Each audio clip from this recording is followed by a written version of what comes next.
வணக்கம் and welcome to delight cinemas. இந்த வீடியோவில் இன்னைக்கான அப்டேட்ஸ் பற்றி தான் பார்க்க போகிறோம். நம்ம சேனலுக்கு நீங்கள் புதுசாக இருந்தீங்கன்னா சேனலை சப்ஸ்கிரைப் பண்ணி சப்போர்ட் பண்ணுங்கள்.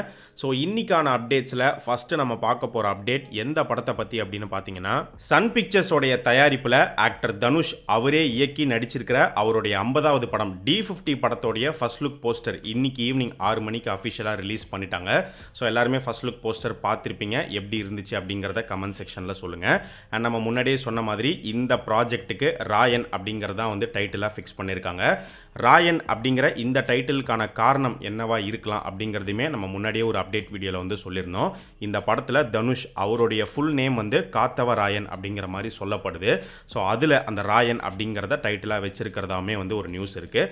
அது உண்மையாக பொய்யா அப்படிங்கிறது வந்து சீக்கிரமே நமக்கு தெரிய வரும். இந்த ஃபர்ஸ்ட் லுக் போஸ்டரில் வந்து பார்த்தீங்கன்னா 3 பேரை காமிச்சிருக்காங்க. ஸோ தனுஷ் வந்து சென்டரில் நின்றுட்டு இருக்காரு.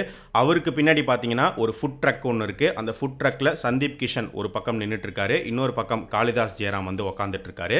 ஸோ இவங்க 3 பேரும் இந்த படத்தில் வந்து பிரதர்ஸாக நடிக்கிறாங்க. அண்ட் இந்த போஸ்டர் இவங்களுடைய காஸ்டியூம்ஸ்லாம் பார்த்த உடனே தெரிஞ்சிருக்கும். இவங்க 3 பேரும் சேர்ந்து ஒரு ஃபுட் பிஸ்னஸ் பண்ணுற மாதிரி காட்டப்படுது. ஏற்கனவே ஒரு நியூஸ் ஒன்று இருந்துச்சு. இந்த படத்தில் தனுஷ், சந்தீப் கிஷன், காளிதாஸ் ஜெயராம் இவங்க 3 பேரும் வந்து ஃபாஸ்ட் ஃபுட் ரன் பண்ணுவாங்க அப்படிங்கிற ஒரு நியூஸ் இருந்தது. அந்த நியூஸ் இப்போ இந்த ஃபர்ஸ்ட் லுக் போஸ்டர் பார்க்கும்போது கன்ஃபார்ம் ஆயிடுச்சு. அண்ட் இந்த படத்தில் இவங்களுடைய ஸ்டெப் ஃபாதராக வந்து பார்த்தீங்கன்னா தனுஷோடைய அண்ணன் செல்வராகவன் இந்த படத்தில் வந்து நடிக்கிறாரு அப்படின்னுமே சொல்லப்படுது. அண்ட் எஸ்ஜே சூர்யா இந்த படத்தில் இருக்காரு. அவரை இன்னும் ரிவீல் பண்ணல. அவர் தான் இந்த படத்தோடைய மெயின் வில்லன் அப்படின்னுமே சொல்லப்படுது. இந்த ஃபர்ஸ்ட் லுக் போஸ்டரில் பார்த்தீங்கன்னா 3 பேருடைய கையிலுமே ஒவ்வொரு ஆயுதம் வச்சிருக்கிற மாதிரி காட்டப்படுது. 3 பேருடைய லுக்குமே வந்து நல்லா இருக்கு.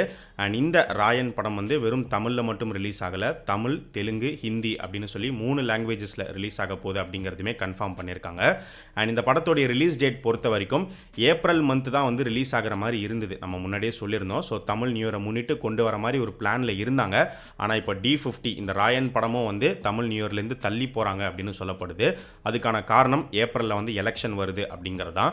ஸோ எலெக்ஷன்னாலேயே வந்து பார்த்தீங்கன்னா இந்தியன் 2, தங்கலான், இப்போ இந்த ராயன் 3 படங்களுமே வந்து போஸ்ட்பாண்ட் ஆகுது.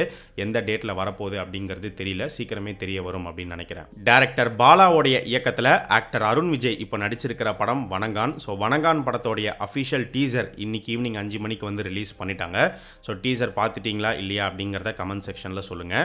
அண்ட் ஆக்டர் அருண் விஜய் எடுத்துக்கிட்டோம் அப்படின்னா இதுக்கு முன்னாடி வந்து அவரை பயங்கரமான ஒரு ஃபிட்னஸ் ஃப்ரீக்காக பயங்கர ஸ்டைலிஷான ஒரு ஹீரோவாக வந்து பார்த்துருப்போம். ஆனால் இந்த வணங்கான் படத்தில் வந்து அப்படியே டைரக்டர் பாலாவுடைய ஒரு ஹீரோவாக வந்து மாறி நிற்கிறாரு.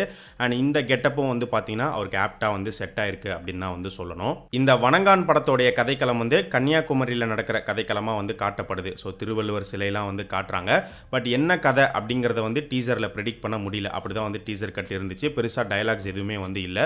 ஃபுல்லாக விஷுவல்ஸ் தான் வந்து இருந்தது.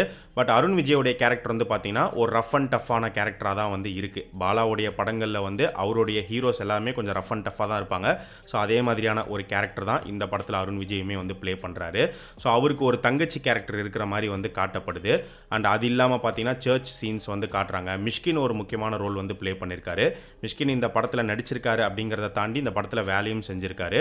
ஸோ கண்டிப்பாக இந்த படம் வந்து டைரக்டர் பாலாவுக்கு ஒரு கம்பேக் ஃபிலிமாக இருக்கும் அப்படின்னு வந்து நிறைய பேர் வந்து எதிர்பார்க்குறாங்க.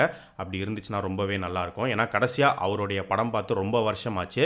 ஸோ இந்த வருஷம் வணங்கான் படத்தை வந்து நம்ம எதிர்பார்க்கலாம். இந்த வணங்கான் டீசர் நீங்கள் பார்த்துட்டீங்களா இல்லையா, எப்படி இருந்துச்சு அப்படிங்கிறத கமெண்ட் செக்ஷனில் சொல்லுங்கள். டைரக்டர் வெங்கட் பிரபுவோடைய இயக்கத்தில் தளபதி விஜய் இப்போ நடிச்சிட்டு இருக்கிற படம் the greatest of all time. இந்த கோட் படத்தோடைய என்டையர் ஷூட்டிங் வந்து பார்த்தீங்கன்னா மார்ச் எண்டு அப்படி இல்லைனா ஏப்ரல் ஃபர்ஸ்ட் வீக்குள்ளே வந்து கம்ப்ளீட் பண்ணி முடிச்சிருவாங்க அப்படின்னு சொல்லப்படுது.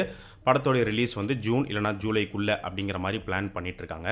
அண்ட் இப்போ கிடச்சிருக்கிற இன்னொரு நியூஸ் என்ன அப்படின்னா, இந்த படத்தில் தளபதி விஜய் வந்து 2 ரோல், அதாவது ஒன்று வந்து ஏஜ்டு ரோல், இன்னொன்று வந்து ஒரு யங் வெர்ஷன், ரெண்டுமே வந்து போஸ்டர்ஸ்லேயே பார்த்துருப்பீங்க. இதில் ஒரு ரோல், ஒரு கேரக்டர் வந்து பார்த்தீங்கன்னா ஒரு நெகட்டிவ் ஷேட் கேரக்டராக இருக்கும் அப்படிங்கிற மாதிரி சொல்லப்படுது. அதை தாண்டி இன்னொரு நியூஸ் என்ன அப்படின்னா, சினிமாட்டோகிராஃபர் மணிகண்டன் அவருடைய டாட்டர் அபியுக்தா அவங்க இந்த கோட் படத்தில் ஒரு முக்கியமான ரோல் ப்ளே பண்ணுறாங்க அப்படிங்கிற மாதிரி நியூஸ் வந்திருக்கு.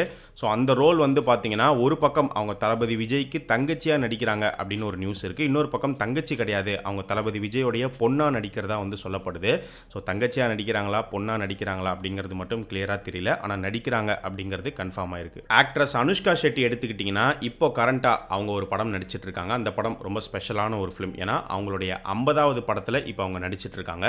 அவங்களுடைய 50வது படத்தை யார் டைரக்ட் பண்ணுறா அப்படின்னு பார்த்தீங்கன்னா தமிழில் எஸ்டிஆர் நடித்து ரிலீஸ் ஆன வானம் படம் வந்து தெலுங்கில் அல்லு அர்ஜுன் நடித்து ரிலீஸ் ஆன வேதம் படத்தோடைய அஃபிஷியல் ரீமேக். ஸோ வேதம் வானம் 2 படத்துலையுமே அனுஷ்கா ஷெட்டி நடிச்சிருப்பாங்க. வேதம் படத்தை எடுத்த டைரக்டர் கிரிஷ் அவருடைய இயக்கத்தில் தான் அனுஷ்கா ஷெட்டி வந்து இப்போ அவங்களுடைய 50வது படத்தில் வந்து நடிச்சிட்டு இருக்காங்க. இந்த அனுஷ்கா 50 ப்ராஜெக்டில் வந்து பார்த்தீங்கன்னா ஆக்டர் விக்ரம் பிரபு அவருமே வந்து நடிக்கிறாருங்கிற மாதிரி சொல்லப்படுது. ஸோ இப்போ அனுஷ்கா 50 படத்துக்கான ஷூட்டிங் வந்து போயிட்டு இருக்கு. இந்த படம் வந்து ஒரு விமன் சென்ட்ரிக் ஃபிலிம் தான். டைரக்டர் தேசிங் பெரியசாமியோடைய இயக்கத்தில் எஸ்டிஆர் இப்போ அடுத்து நடிக்க போகிற படம் எஸ்டிஆர் 48. ஸோ இந்த ப்ராஜெக்டோடைய ஃபர்ஸ்ட் லுக் போஸ்டர் கொஞ்ச நாளைக்கு முன்னாடி தான் அஃபிஷியலாக ரிலீஸ் பண்ணாங்க. இந்த படத்தில் எஸ்டிஆர் வந்து டியூல் ரோல் ப்ளே பண்ணுறாரு. அவர் தான் ஹீரோ, அவர் தான் வில்லன். அண்ட் இந்த படமும் ஒரு பீரியாடிக் ஃபிலிம் தான். ஸோ ஃபர்ஸ்ட் லுக் போஸ்டர் எல்லாருமே வந்து பார்த்துருப்பீங்க, நல்லா இருந்துச்சு.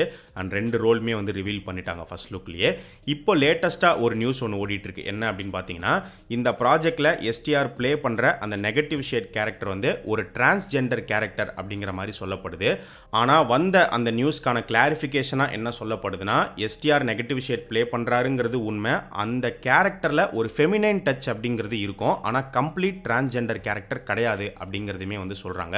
ஸோ பார்த்தாலும் அப்படி தான் வந்து தெரியுது. ஒரு கம்ப்ளீட் திருநங்கையாக அவர் வருவாரா அப்படிங்கிறது தெரியல. ஆனால் ஒரு விதமான ஒரு ஃபெமினைன் டச்சை வந்து கொண்டு வரலாம். ஸோ பெர்ஃபார்மன்ஸ்க்கு பயங்கரமான ஒரு ஸ்கோப் இந்த படத்தில் எஸ்டிஆருக்கு இருக்கும் அப்படின்னு நினைக்கிறேன். ஸோ எஸ்டிஆருடைய ஒரு ஃபுல் ஃப்ளெஜ்டான ஒரு பெர்ஃபார்மன்ஸை கண்டிப்பாக இந்த படத்தில் நம்மளால் பார்க்க முடியும். எப்படி இருக்க போது தேசிங் பெரியசாமி என்னென்ன ஐடியாஸ் வச்சிருக்காரு, எப்படி கிரியேட் பண்ண போறாரு அப்படிங்கிறத நம்ம வெயிட் பண்ணி தான் பார்க்கணும். கொஞ்ச நாளைக்கு முன்னாடி பார்த்தீங்கன்னா எஸ்கே இப்போ நடிச்சிட்டு இருக்கிற எஸ்கே 21 ப்ராஜெக்டோடைய டைட்டில் டீசர் அஃபிஷியலாக வந்து ரிலீஸ் பண்ணிட்டாங்க. இந்நேரம் எல்லாருமே பார்த்துருப்பீங்க. ஸோ படத்துக்கு வந்து அமரன் அப்படிங்கிறதான் டைட்டிலாக வச்சிருக்காங்க. சோல்ஜர் தான் அந்த படத்தோடைய டைட்டில் அப்படின்லாம் ரூமர் வந்துட்டு இருந்துச்சு. அது கிடையாது அப்படிங்கிறது இப்போ எல்லாருக்குமே தெரிஞ்சிருக்கும். பட் என்னை பொறுத்த வரைக்கும் சோல்ஜர் அப்படிங்கிறத விட அமரன் அப்படிங்கிறது ரொம்பவே ஆப்டான ஒரு டைட்டில். ஏன்னா அமரன் அப்படின்னா வந்து இம்மோர்டல் அப்படின்னு அர்த்தம். அண்ட் இந்த கதையுமே வந்து பார்த்தீங்கன்னா இந்த படத்தில் எஸ்கே வந்து ஒரு மிலிட்ரி ஆஃபீஸராக வராரு. அதுவும் ஒரு ட்ரூ ஸ்டோரி, உண்மையிலேயே வாழ்ந்து இறந்து போன ஒரு army man major Mukund Varadarajan. So அவருடைய ஸ்டோரியை தான் வந்து எடுக்கிறாங்க. ஸோ அதனால் வந்து அமரன் ரொம்பவே ஆப்டான ஒரு டைட்டில் தான். அண்ட் இந்த டைட்டில் வந்து புது டைட்டில் கிடையாது. ஏற்கனவே நவரச நாயகன் கார்த்திக் அவர் வந்து அமரன் அப்படிங்கிற ஒரு படம் முன்னாடியே வந்து நடிச்சிட்டாரு. ஸோ அந்த டைட்டில் தான் இப்போ இந்த படத்துக்கு வந்து யூஸ் பண்ணியிருக்காங்க. இந்த அமரன் டைட்டில் டீசர் பார்க்கும்போது கண்டிப்பாக இந்த படம் டெக்னிக்கலாக செம ஸ்ட்ராங்கான ஒரு படமாக இருக்க போகுது அப்படிங்கிறது மட்டும் தெளிவாக தெரியுது. அண்ட் ஸ்டோரி வைஸ்மே வந்து பார்த்தீங்கன்னா ஒரு ரியல் லைஃப் ஸ்டோரி அப்படிங்கிறதுனால அதுவுமே பயங்கர இன்டென்ஸாக தான் வந்து இருக்க போகுது. எஸ்கேவுடைய லுக், அவருடைய ஃபிட்னஸ் எல்லாமே வந்து ரொம்பவே நல்லா இருக்கு. பட் இந்த டைட்டில் டீசரில் எஸ்கே வந்து பார்த்தீங்கன்னா பயங்கரமாக சத்தம் போட்டு பேசுகிற மாதிரியான காட்சிகள்லாம் வந்து காட்டப்படுது. பார்க்கும்போது அது மட்டும் அவருக்கு கொஞ்சம் செட் ஆகலையோ அப்படிங்கிற மாதிரி தோணுச்சு. ஒருவேளை எனக்கு மட்டும் தான் அப்படி தோணுச்சா இல்லை நீங்களும் ஃபீல் பண்ணீங்களா அப்படிங்கிறத கமெண்ட் செக்ஷனில் சொல்லுங்கள். பட் ஃபுல் படம் பார்த்தா தான் எஸ்கேவுடைய பெர்ஃபார்மன்ஸ் எப்படி இருக்க போகுது அப்படிங்கிறது தெரியும். கண்டிப்பாக ஒரு நல்ல பெர்ஃபார்மன்ஸ் தான் வந்து கொடுத்துருப்பாரு அப்படின்னு தோணுது. ஸோ அமரன் டீசர் பற்றி உங்களுடைய ஒப்பீனியன் என்ன அப்படிங்கிறத கமெண்ட் செக்ஷனில் சொல்லுங்கள். ஸோ இது எல்லாமே தான் இன்னைக்கான அப்டேட்ஸ். இதே மாதிரி நிறைய இன்ட்ரெஸ்டிங்கான அப்டேட்ஸை அடுத்த அப்டேட் வீடியோவில் நம்ம பார்க்கலாம். நம்ம சேனலுக்கு நீங்கள் புதுசாக இருந்தீங்கன்னா சேனலை சப்ஸ்கிரைப் பண்ணி சப்போர்ட் பண்ணுங்கள். அண்ட் நம்ம டிலைட் சினிமாஸ் சேனலோடைய சோஷியல் மீடியா பேஜஸ்க்கான லிங்க் வந்து பார்த்தீங்கன்னா டிஸ்கிரிப்ஷனில் கீழே கொடுத்துருக்கோம். இன்னும் ஃபாலோ பண்ணாதவங்க மிஸ் பண்ணாமல் போய் ஃபாலோ பண்ணுங்கள்.